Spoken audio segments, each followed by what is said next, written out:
What are the issues that you and Upper Deck are taking cause with? Well, look, it's really black and white, and you can boil it into a simple story, right? And sometimes it's hard when you're reading a lawsuit because it's a lot of legalese. But essentially, we brought a group of designers together back in 2018 to brainstorm what was going to be the next big trading card game. We came up with some concepts, and we hired a designer out of that brainstorm to lead the charge on that next big trading card game.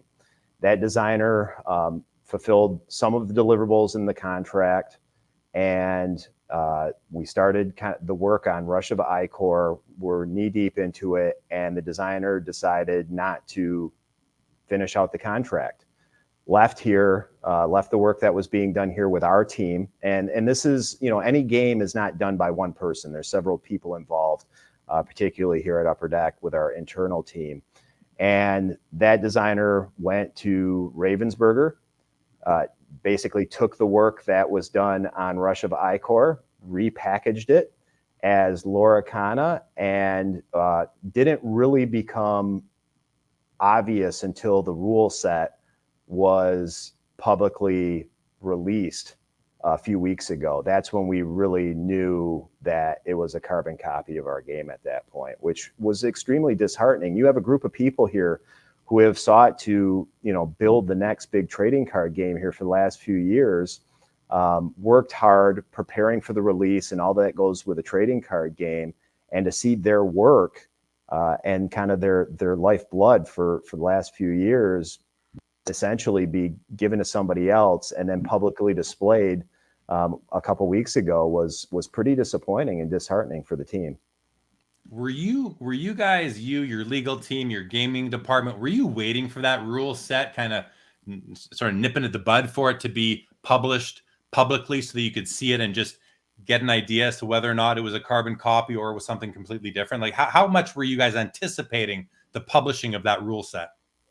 Well, we have to be honest. I mean, we were hoping that it would go the other way, that it wasn't a carbon copy.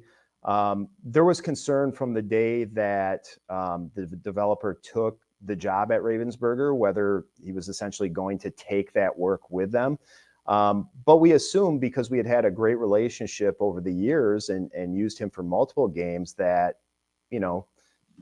from just an ethical standpoint, that wouldn't happen. And as things were leaking and being previewed of the set, I think I can't speak for our team, but I think they started to get a gut feeling that things were going to go horribly wrong. And they were very anxious to see that rule set. And again, I think the hope was that they were wrong, that there was going to be a unique set of rules and a game design that didn't resemble Rush of Icor, but that's where we ended up, unfortunately. Yeah.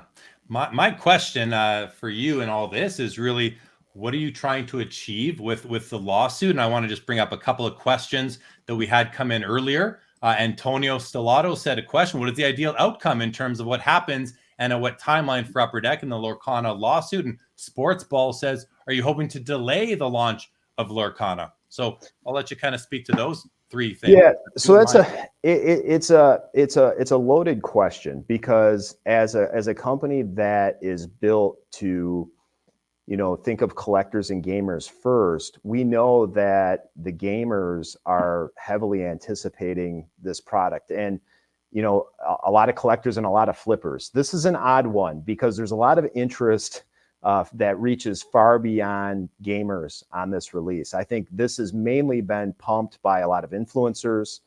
There's a lot of people hoping to buy, grade, and flip, which is not typical for a new trading card game release.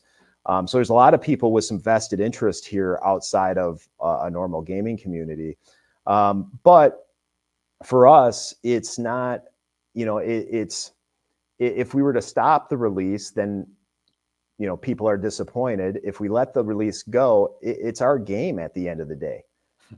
So we are in a bit of a conundrum here because we don't want to upset the gaming community. But, there's a right and wrong. I've got a team here that developed that game and they want to release it as their game, right? So it's a tricky situation, and honestly, I don't know what the ideal outcome is out here, because for us, we're caught in between the matter of it being our game, and we should have the ability to release our game how and when we want to. But we also know that the boulder's already rolling downhill, and the collectors and the gamers are anticipating it. So it's a tough one.